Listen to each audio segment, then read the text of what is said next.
Hello, everyone, and welcome to another edition of the Forge of Freedom podcast. I'm your host, Alex Ooley, and this is episode 11 of the Forge of Freedom. Before we get into the topic for today, I just want to tell you a little bit about the podcast. I'm an attorney and a firearms instructor and a husband with a passion for freedom. At the Forge of Freedom, we believe that freedom is the highest political goal, and we believe that individuals thrive where freedom and personal responsibility coexist. Without a populace that shares a passion for freedom and personal responsibility, the world can quickly devolve into tyranny. And it is our hope that this podcast can help motivate our listeners and those around them to create and preserve freedom for themselves and for future generations. But the task of creating and preserving freedom is not an easy one. Freedom is not given to us by government, and it is not passed on in the bloodstream. Freedom is forged through personal responsibility and continued vigilance, and we want to motivate you and equip you with the knowledge, the skills, and the attitude to develop your body, mind, and soul for the task of living a freer life and creating a freer world. We want you to have the body of an athlete, the mind of a stoic, and the spirit of a warrior. We want you to be the Forge of Freedom. With that said, once again, I'm your host, Alex Ooley, and this is episode 11 of the Forge of Freedom. So let's go ahead and jump into the topic for today. What is castle doctrine? You've heard me say on a number of occasions, I'm an attorney. I'm also a firearms instructor. My father, Mike Ooley, is also an attorney and a firearms instructor. And we teach a class about the legal concepts for concealed carry and self-defense with a firearm.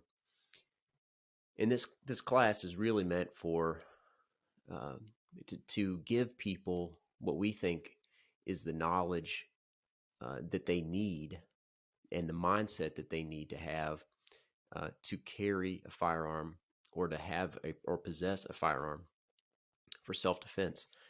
It's a huge responsibility, and if you don't exercise that responsibility responsibly, there can be huge legal ramifications for that. So that's why we teach this class. But one of the things that often comes up in the class, and one of the things we discuss, is a concept called the castle doctrine and a related concept called stand your ground, but two very distinct concepts. And we're actually going to get into stand your ground next week. But these two notions, castle doctrine and stand your ground, are the buzzwords that we often hear used by the media. And usually in the context that the media is using it, it's that if a state adopts castle doctrine or more often stand your ground, the suggestion that the media is making is that there will be blood in the streets. So I want to get into these concepts and sort of clear up some of the mysticism around them. These concepts are often misunderstood, and the mainstream media usually gets them wrong or portrays them in a very misleading way. And they're often used in a way that's quite overbroad. So today we're going to get into the castle doctrine, and we'll get into the related but distinct concept or legal doctrine of stand your ground in more detail next week. All right, so depending on the location, a person may have a duty to retreat to avoid violence if one can reasonably and safely do so. And castle doctrine is a legal doctrine that simply removes the duty to retreat within one's home. This is a doctrine that designates a person's dwelling as a place in which that person has protections and immunities permitting one, in certain circumstances, to use force up to and including deadly force to defend oneself against an intruder and free from legal prosecution for the consequences of that use of force. This means even though you might be able to go up the stairs into your bathroom or bedroom, or you might be able to go out the back door of your home, you do not have a legal obligation to do so. The legal concept of the inviolability or the sort of sacredness of the home has been known in Western civilization really since the age of the Roman Republic. And in English common law, the term is derived from dictum, which is just language in a legal opinion that's not essential to the holding but helps clarify the holding, that, quote, an Englishman's home is his castle. And this is from Semane's case. Semane's case, I said that wrong. And so this is an old concept that was established by English common law in the late 17th century, and that followed the colonists to the States. Just by example, there was a 17th century jurist, his name was Sir Edward Coke, and in his work, The Institutes of the Laws of England, from 1628, he said this: "For a man's house is his castle, and each man's home is his safest refuge." The term castle was defined in 1763 by Prime Minister William Pitt, the first Earl of Chatham. He said this: "The poorest man may in his cottage bid defiance to all the forces of the crown. It may be frail, its roof may shake, the wind may blow through it, the storm may enter, the rain may enter, but the King of England cannot enter." And this English common law came with the colonists to the New World, where it has become known as the Castle Doctrine. And once again, all Castle Doctrine does at its core is remove an otherwise existing duty to retreat in your own home. And I want to talk about what this means a little bit and some of the differences that you may see state to state and how this Castle Doctrine is applied or how it's modified. In Massachusetts, Castle Doctrine means only Castle Doctrine. It only removes the duty to retreat. In Massachusetts, there is a generalized duty to retreat to avoid violence when one can safely do so, except in one's home. So if I were out in public in Massachusetts, I would have an obligation to retreat if I could safely do so. Now, I'm not a Massachusetts attorney, but I'm basing this assertion on Massachusetts statute under the General Laws, Part 4, Title 2, Chapter 278, Section 8A. And I'll link to that in the comment in case anybody's interested in that. In this law, the statute says, in the prosecution of a person who is an occupant of a dwelling charged with killing or injuring one who was unlawfully in said dwelling, it shall be a defense that the occupant was in his dwelling at the time of the offense, and that he acted in the reasonable belief that the person unlawfully in said dwelling was about to inflict great bodily injury or death upon said occupant or upon another person lawfully in said dwelling, and that said occupant used reasonable means to defend himself or such other person lawfully in said dwelling. There shall be no duty on said occupant to retreat from such person unlawfully in said dwelling. So there you go. That's the Massachusetts statute. That's the Massachusetts Castle Doctrine, which has been codified by statute in Massachusetts. Now, every state has at least the core definition of Castle Doctrine.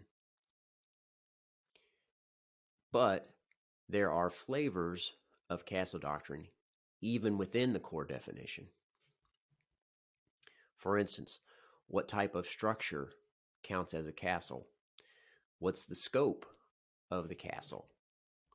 Who can claim the Castle Doctrine privilege? And against whom can one claim the Castle Doctrine privilege? So, For instance, with these four different types or four different flavors, let's talk about these. What type of structure counts as a castle? A home? Yes. Your home? Yes. Someone else's home? Maybe not. A hotel room? Generally, if it's where you're staying. A common area of a hotel? No. An RV? Does that count? Um, Maybe if that's where you're living while you're on vacation, but if it's while it's in storage, probably not. So these are some of the considerations about what type of structure counts as a castle and things that may vary state to state. Now, what's the scope of the castle? And we often hear this in the context of what's called curtilage, and that's Curtilage. And this concept of curtilage is something that's not well defined, or at least not in some states. There's lots of gray area in terms of what the curtilage means. But generally, curtilage is the area around the home that is where the intimate activities of daily living occur. And like I said, it's not a clearly defined concept, and it varies greatly state to state. But it could be, for instance, a fenced-in yard, it could be an attached garage, a front porch, could be the front yard. But what if you've got a lot of land and you've got maybe 40 acres? Is that 40th acre farthest from the home going to count as curtilage? Likely not. So as you can see, it would be risky to depend on this concept of curtilage, because you may not know in the moment if you are on your curtilage. This is sort of an amorphous or not clearly defined concept. And then third, who can claim castle doctrine? What if you're a guest? What if you're at your parents' house? Some states, it has to be your castle. Other states, it doesn't matter whose castle it is. And then the fourth flavor, or way that even states differ on the core definition of castle doctrine, is against whom can you claim castle doctrine privileges? Can you claim castle doctrine against a spouse or an ex-spouse during a divorce who's coming to get their things? What about a cohabitant, someone who's you're not married to? It's just maybe it's the person you share an apartment with. In some states, the law reimposes the duty to retreat against other habitants of the house or invited guests. So as you can see, castle doctrine, like I said earlier, the core definition simply means that it removes an otherwise existing duty to retreat if you're in your own home. But even within this core definition, states can apply the castle doctrine differently based on these four different types of flavors. Now, with that said, many states have adopted castle doctrine or some version of castle doctrine that may include some additional protections beyond just the removal of a duty to retreat. These additional protections or add-ons to castle doctrine also vary by state. For instance, in Michigan, it may be castle doctrine plus A and B. In Indiana, it may be castle doctrine plus A, C, and D. And in Florida, it may be castle doctrine plus B and D. The problem with these variations is that when we say castle doctrine in a multi-state context like we're talking about now, people often think of different things based on the flavor of castle doctrine that has been adopted in their particular state. But to recap, the core definition of castle doctrine means one thing and one thing only, without the additions that many states add to the core definition. If you would have had a generalized duty to retreat if retreat were safely possible, you are relieved of that generalized duty to retreat if you are in your home. That's all that castle doctrine means at its core, and this is the historical meaning of castle doctrine. But like I said, in Indiana and in many other states, on the other hand, castle doctrine has other additional protections. Here in Indiana, the statute, as an example, says the following. It says, a person is justified in using reasonable force, including deadly force, against any other person and does not have a duty to retreat if the person reasonably believes that the force is necessary to prevent or terminate the other person's unlawful entry of or attack on the person's dwelling, curtilage, or occupied motor vehicle. So in Indiana, it's castle doctrine plus several things.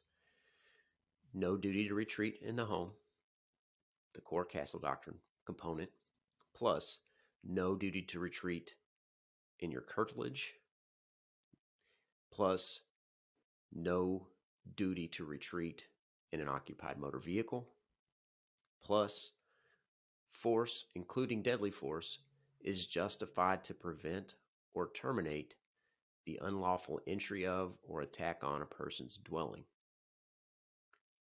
not just to repel great bodily injury or deadly threat.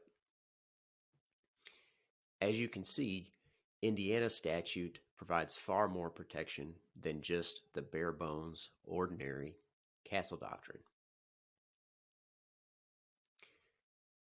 And these are just two examples. I gave you the example of Massachusetts and now Indiana. And there are 48 other states with variations of castle doctrine, with or without some of these additions. And these are additions that, like I said, can vary state to state. You've got curtilage. How does the state define curtilage? Does it extend the castle doctrine protection to curtilage?